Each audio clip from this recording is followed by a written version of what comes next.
I thought I was her safe place, I was just her backup plan.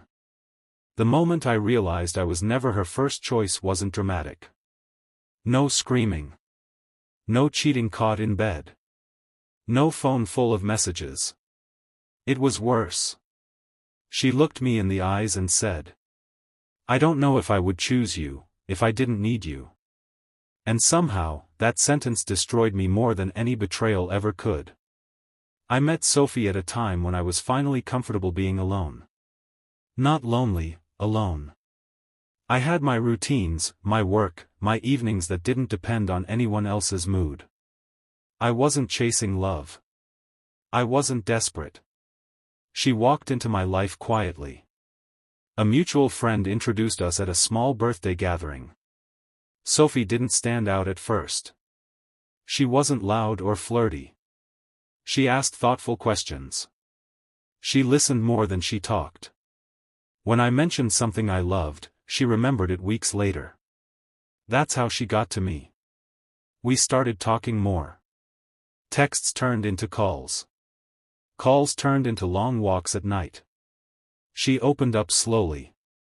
"I've always been the person people lean on," she told me. "But no one really stays." I understood that feeling. So I stayed. Our relationship didn't start with fireworks. It started with comfort. She slept better next to me. She said that often. "You make me feel calm," she'd whisper. I felt useful. Needed. Important. At the time, I thought that was love. Sophie had a complicated past. An ex she never fully talked about. A few half-finished stories she brushed away with, "It doesn't matter anymore." I didn't push. I didn't want to be invasive. She said she wanted something real. Stable. Long-term. "I'm done with chaos," she said. So I built stability around her. We moved in together after a year. Again, her idea. "I don't want to feel alone anymore," she said. I took that as trust. Living together was easy. Almost too easy. We didn't fight much. We didn't argue loudly. But sometimes, I felt like I was filling space rather than sharing it. She leaned on me emotionally. A lot. If she had a bad day, I absorbed it. If she was anxious, I grounded her. If she felt lost, I reassured her. I was the calm. She was the storm. I told myself balance is healthy. The first doubt came from a joke. We were with friends, talking about relationships. Someone asked how we knew we were with the one. Sophie laughed and said, "Well, timing is everything, right?" Everyone laughed. I didn't. Later that night, I asked her what she meant. She shrugged. "I just mean, if we met at different times, things could have been different." My chest tightened. Different how? She smiled. "You're overthinking." I let it go. I shouldn't have. A few months later, her ex came up for the first time in detail. We were drinking wine, relaxed. He was intense, she said. Very passionate. Very unpredictable. What happened? I asked. She hesitated. I left him. Why? Because I was tired of emotional chaos. I nodded. But something about the way she said it felt unfinished. Then he came back into her life. Not physically. Digitally. She told me immediately. He messaged me, she said. Just checking in. I appreciated the honesty. I trusted her. At first, it was harmless. Occasional mentions. Old memories. Shared jokes. Then she started smiling at her phone again. A smile I hadn't seen in a while. One night, she said something that stayed with me. He understands me in a way not many people do.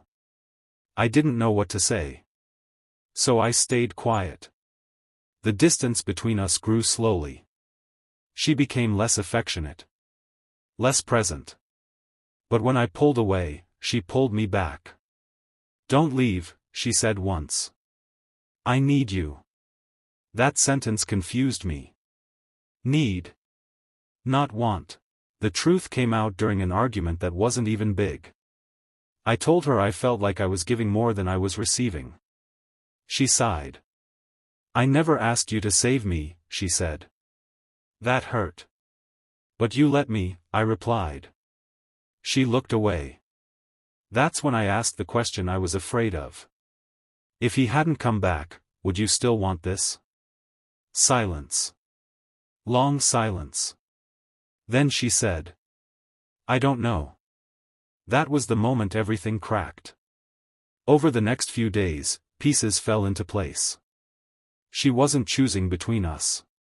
She was keeping both options alive. One for passion. One for stability. And I was the stable one. I confronted her properly a week later. "Am I your first choice?" I asked. She cried. Not because she was hurt. Because she was exposed. "I care about you," she said. "You're good for me." That's not what I asked. She whispered, "I don't know how to choose." That was my answer. I moved out quietly. No drama. No revenge. No insults. She begged me to stay. "You're making a mistake," she said. I looked at her and realized something painful. She wasn't afraid of losing me. She was afraid of losing the version of herself that felt safe with me. It took months to stop feeling like I failed. I replayed everything. Wondered if I could have been more exciting. More intense. More like him. Then one day, it clicked. I wasn't lacking. I was misused. I later heard she went back to him. Then left again. Then reached out to me. I didn't answer. Final reflection. Love isn't about being needed. It's about being chosen, even when there are other options. And if someone can't choose you freely, walking away is the only choice that saves your dignity. I thought we were perfect, until I found out she was seeing him. The first time I felt something was wrong, it was almost invisible. Just a glance at her phone, a little hesitation in her voice, a smile that seemed too private. I brushed it off. I wanted to believe in us. I wanted to believe in love. Turns out, love doesn't always protect you from betrayal. I met Hannah at college. She was quiet, witty, and had this way of making me feel like the center of her world without even trying. Most girls I knew needed constant attention. She didn't. She was easy to talk to, but mysterious enough that I wanted to know more. We connected instantly.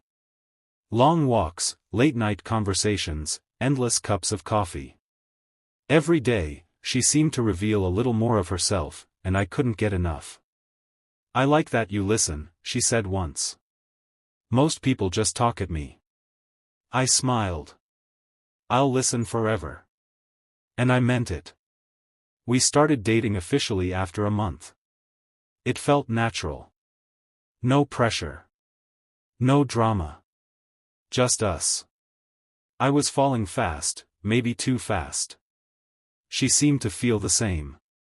But here's the thing about falling too fast, you don't notice the cracks until they're huge. Months in, I noticed small things.